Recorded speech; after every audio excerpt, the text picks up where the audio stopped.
Dr. Anthony Fauci believes the lack of candor and lack of science in the Trump administration's COVID-19 response was not helpful and likely resulted in more deaths, the federal government's top infectious disease expert told CNN Friday, as the Biden administration tries to mount an aggressive response to COVID-19 and move on from the divisiveness of the Trump White House's approach.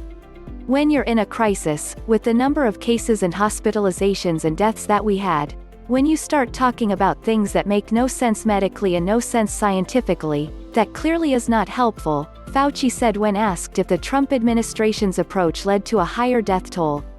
Fauci, who has been the face of the federal government's public health response to COVID-19 since the pandemic began, frequently butted heads with Trump over the public health official's honest public statements about the pandemic.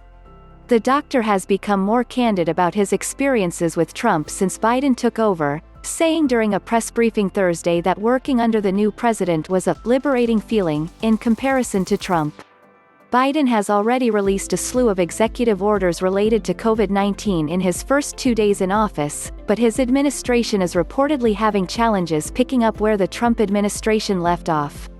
CNN reported Thursday the incoming administration has to start its vaccine distribution plan from square one, because there was a complete lack of a vaccine distribution strategy under Trump.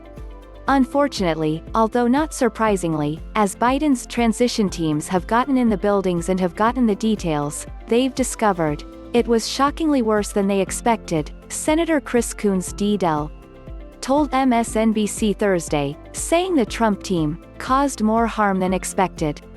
He added that there really isn't a detailed plan on how to roll out vaccines to hundreds of millions of Americans, already in place.